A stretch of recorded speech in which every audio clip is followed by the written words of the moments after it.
Hello everyone, welcome to my channel. तो आज हमारे पास है चैप्टर 1 आर एनवायरनमेंट और इस चैप्टर का ये थर्ड वीडियो लेसन है। इसके पहले का जो फर्स्ट वीडियो लेसन है उसमें हम लोगों ने देख लिया था बायोटिक एनवायरनमेंट, ओके। और जो सेकंड वीडियो लेसन है उसमें हम लोगों ने देखा था एबायोटिक कंपोनेंट के बारे में। तो आज के इस वीडियो लेसन में हम देखेंगे इंटरेक्शन इन द इन्वायरमेंट। ये देखिए एबायोटिक इन्वायरमेंट है, इसको हमने सेकेंड वीडियो लेसन में देख लिया था, ओके। तो चलिए आज हम लोग देखेंगे जो कि लास्ट टॉपिक होगा इस चैप्टर का, और वो है इंटरेक्शन इन द इन्वायरमेंट। तो हम लोग यहाँ पे पहुँच जाते हैं इंटरेक्शन इन द इन्वायरमेंट। आइए हम लोग पढ़ते हैं और समझते हैं क्या कुछ कहा गया है। कहता है plants and animals are interdependent in their food relationships, okay. जितने भी प्लांट्स हैं और एनिमल्स हैं वो एक दूसरे पे डिपेंड करते हैं, किसके लिए? तो फूड आइटम के लिए, ओके। ये हम लोग समझ गए। देयर आर, यहाँ पे कहता है there are animals that feed on plants. Animals जो है ना वो किस पे डिपेंड करते हैं? तो प्लांट्स पे डिपेंड करते हैं अपने फूड आइटम के लिए। Many of such animals are eaten by other animals which in turn are eaten by some other animals, okay. क्या कहता है कि जो कुछ ऐसे एनिमल्स हैं जो अपने फूड आइटम के लिए प्लांट पे डिपेंड करते हैं। अब ये जो एनिमल हैं उसको कोई और दूसरा एनिमल अपना फूड आइटम के रूप में ले लेता है, ओके। फिर उस एनिमल को कोई और अपना फूड आइटम के रूप में ले लेता है। मतलब एक चेन बन गया है, ओके। एक एनिमल को दूसरा एनिमल खा रहा है, दूसरा एनिमल को फिर कोई और एनिमल खा जाता है, ओके। तो यहाँ पे कहता है देयर इज दस अ फूड चेन इन नेचर, और इस तरह से एक चेन बन जाता है, सीरीज बन जाता है फूड का, जिसको हम लोग कह सकते हैं फूड चेन। तो यहाँ पे एक सिंपल सा, बिल्कुल सिंपल सा एग्जांपल दिया हुआ है। ये देखिए ग्रास है ना, ग्रास मतलब ग्रीन प्लांट्स के श्रेणी में आएगा, कैटेगरी में आएगा। और इसको अपना फूड क्या आइटम के रूप में कौन लेता है? तो डियर। डियर किस पे डिपेंड करता है? ग्रासेस पर। ग्रासेस को, जो ग्रीन ग्रासेस हैं उसको अपना फूड आइटम के रूप में लेता है। और इसको फिर अपना फूड आइटम कौन बना लिया? तो लायन, ओके। तो आपने क्या देख लिया? ये जो अपना है स्टार्टिंग पॉइंट, इसको हम लोग कहेंगे प्रोड्यूसर, ठीक है। इसके बाद प्रोड्यूसर को जो कंज्यूम करेगा उसको हम क्या कहेंगे? Primary consumer, okay. फिर प्राइमरी कंज्यूमर को जो अपना फूड आइटम के रूप में लेगा उसको हम कहेंगे सेकेंडरी कंज्यूमर। तो यहाँ ये क्लियर हो जाता है कि ये जो अपना लायन है ये क्या है? सेकेंडरी कंज्यूमर है। और डियर क्या है ना? प्राइमरी कंज्यूमर है। और ग्रीन ग्रासेस जो हैं या ग्रीन प्लांट्स कह लीजिए वो क्या है? प्रोड्यूसर्स हैं, ठीक है। तो ये हम लोगों ने यहाँ पे देख लिया। नेक्स्ट हमारे पास है, ये देखिए it is an example of a terrestrial food chain. Terrestrial food chain कहने का मतलब हुआ कि ये जो फूड चेन है ये लैंड मास में हम लोग को देखने को मिल रहा है, ओके, लैंड मास पे।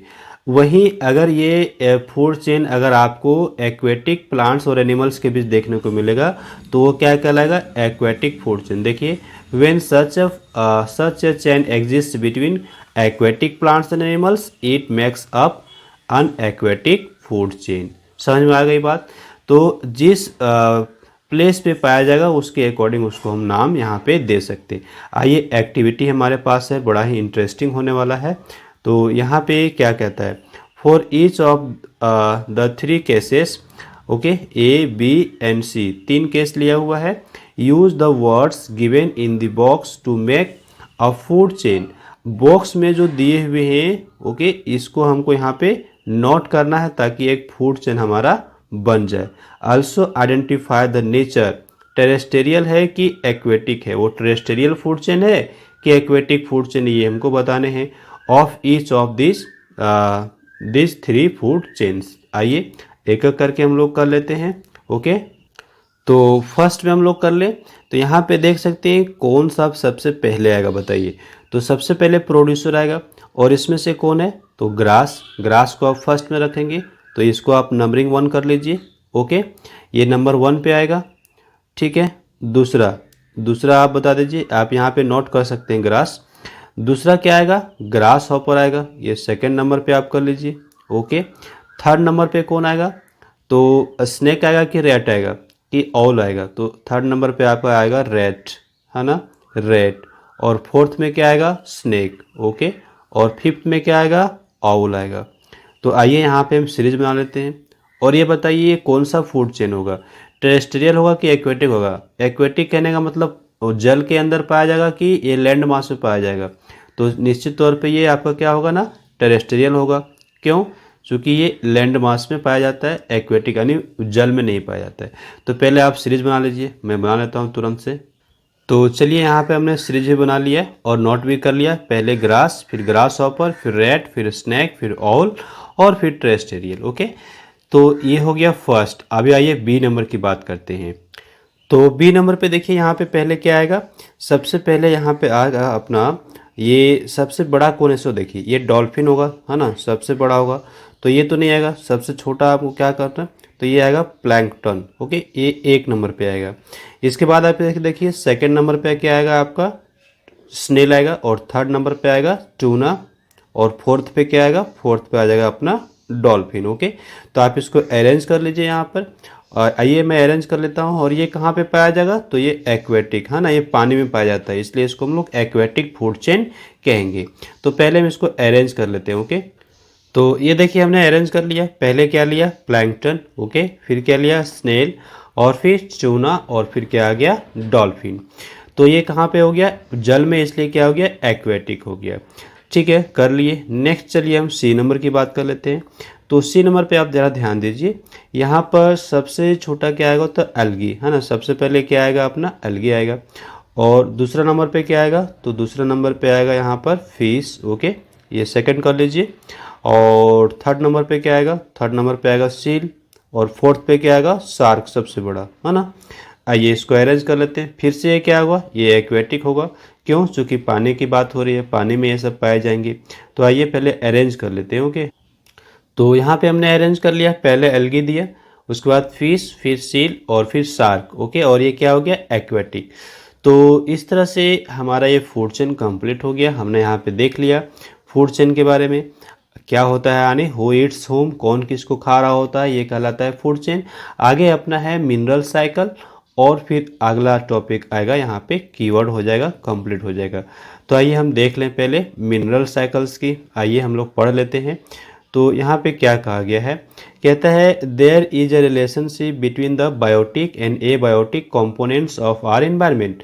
हमारे एनवायरनमेंट में जो बायोटिक कंपोनेंट है और जो एबायोटिक कंपोनेंट है उसके बीच में क्या पाया जाता है, रिलेशनशिप पाया जाता है, वो एक दूसरे से जुड़े हुए होते हैं।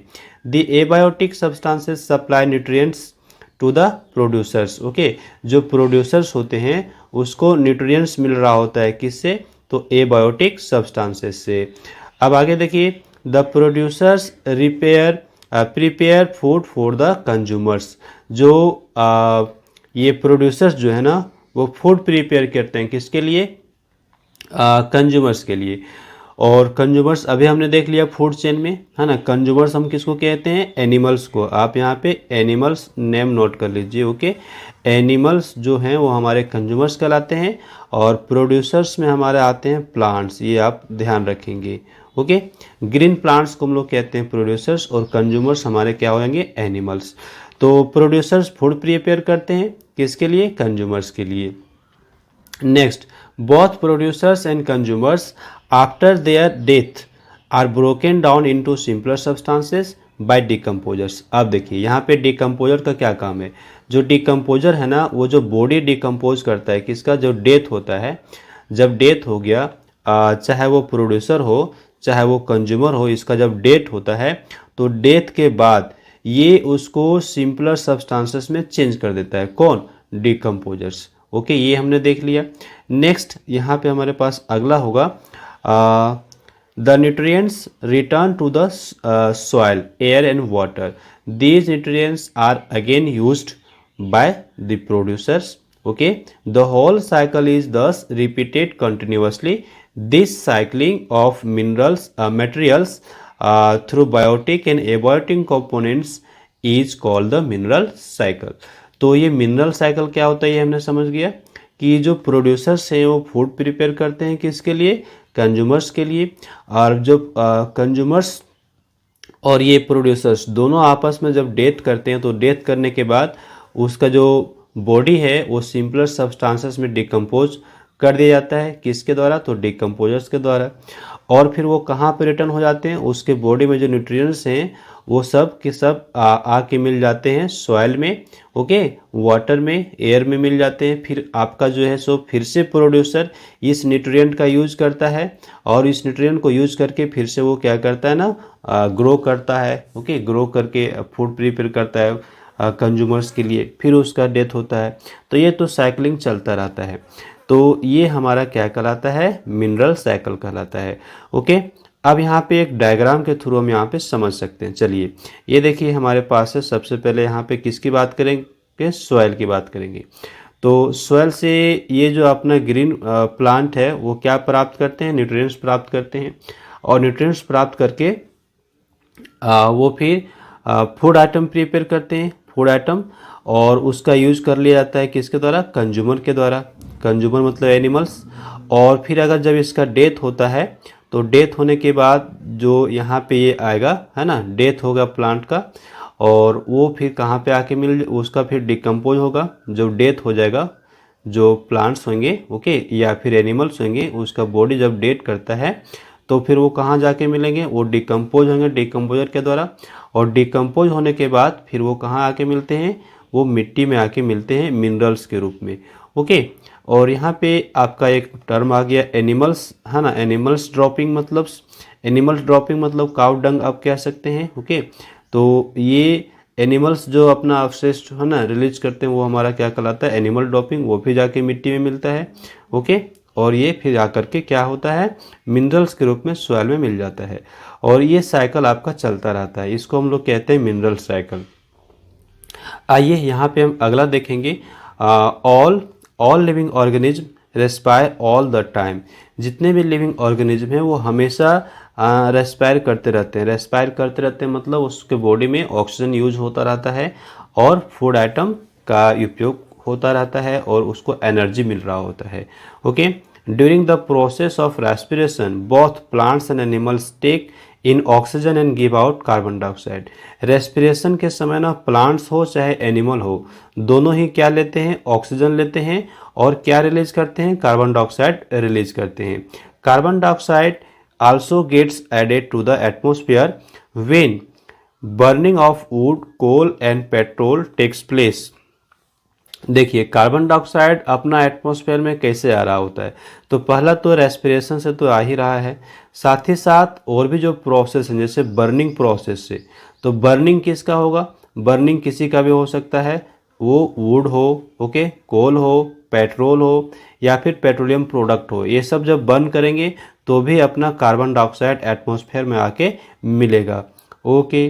Plant use up carbon dioxide and give out oxygen during the process of photosynthesis, which they perform, okay, along with respiration during the daytime, that is in the presence of light। तो हमने यहाँ पे क्या समझ लिया कि ये जो प्लांट है ना, ये जो प्लांट हैं ये प्लांट कार्बन डाइऑक्साइड का उपयोग कर लेते हैं, ओके। कब उपयोग करते हैं, डे टाइम में फोटोसिंथेसिस प्रोसेस के लिए।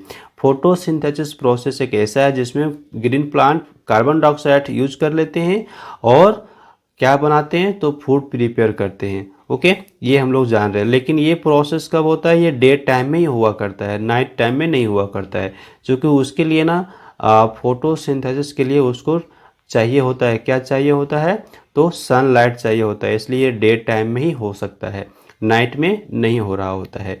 तो that is the presence of light, okay, thus a balance is maintained between the amount of oxygen and carbon dioxide in the atmosphere। और इस तरह से जो कार्बन डाइऑक्साइड है और ये जो ऑक्सीजन है इसके बीच में क्या है ना, बैलेंस बना रहता है एटमॉस्फेयर में, ओके। यहाँ से हम लोग बहुत अच्छे तरह से समझ सकते हैं। ये देखिए ये क्या है ना, ये हो गया ऑक्सीजन। तो ऑक्सीजन कहाँ से आएगा एटमॉस्फेयर में, तो पहला तो फोटोसिंथेसिस से ऑक्सीजन आएगा, ओके। और ये ऑक्सीजन कहाँ पे उपयोग किया जाएगा, तो ये जो ऑक्सीजन है ये उपयोग किया जाएगा बर्निंग प्रोसेस में। बर्निंग के लिए ऑक्सीजन का होना ज़रूरी है, ये आप जानते हैं। जब बर्न करेगा तो क्या आपको रिलीज कर देगा, तो आपको यहाँ पे रिलीज कर देगा कार्बन डाइऑक्साइड, ओके। और साथ ही साथ ये भी देखिएगा ये जो ऑक्सीजन है ये यूज हो जाता है कहाँ पर, रेस्पिरेशन में। अब रेस्पिरेशन से आपको क्या मिलता है? Carbon dioxide. ओके, अब ये जो कार्बन डाइऑक्साइड आपको यहाँ पे मिल रहा है, ये कार्बन डाइऑक्साइड किसके द्वारा उपयोग कर लिया जाएगा? तो प्लांट के द्वारा फोटोसिंथेसिस में। फोटोसिंथेसिस के दौरान ये कार्बन डाइऑक्साइड यूज कर लिया जाएगा और फिर से आपको क्या मिल जाएगा? आपको फिर मिल जाएगा ऑक्सीजन। ओके, फिर ऑक्सीजन रेस्पिरेशन में यूज होगा और फिर आपको मिलेगा कार्बन डाइऑक्साइड। तो इस तरह से आपने यहाँ पे क्या देख लिया कि एक यहाँ पे साइकिल आपका कंप्लीट हो गया और ये साइकिल आपका चलता रहेगा और इस तरह से क्या होगा ना, बैलेंस बना रहेगा किसके किसके बीच? तो ऑक्सीजन और कार्बन डाइऑक्साइड के बीच। ओके, तो ये हो गया अपना कैसे नेचर मेंटेन करता है बैलेंस। नाउ लास्ट लाइन देख लेते हैं हम लोग। यहाँ कहता है we thus realise that in the at our environment, okay, its living and non living components keep on interacting with an another. तो इससे ये क्लियर हो गया कि हमारे एटमॉस्फेयर में जो लिविंग थिंग है और जो नॉन लिविंग थिंग है उसके बीच में क्या होता है ना, इंटरेक्शन होते रहता है। Okay, keep interacting with another, this makes our environment a dynamic system. और इस तरह से हमारा जो एनवायरनमेंट है वो कैसा सिस्टम बन जाता है? Dynamic system. डायनेमिक सिस्टम बोले तो गतिशील, जो रुका हुआ नहीं है, वहाँ पे जो भी चीज़ें हैं वो एक दूसरे से रिलेटेड हैं। अब यहाँ पे कीवर्ड्स है, तो कीवर्ड्स में जितने भी वर्ड्स हैं ये हम लोग सब पढ़ चुके हैं चैप्टर में, तो यहाँ पे आपको कोई परेशानी नहीं होगी। तो यहाँ हम लोग कंप्लीट कर लेते हैं चैप्टर को। Okay, so I hope this video lesson is helpful for you. So like this video and share with others and do some comments. Also do subscribe my YouTube channel and hit the bell icon to get the notification of upcoming videos. Thanks for watching. Have a glorious day ahead.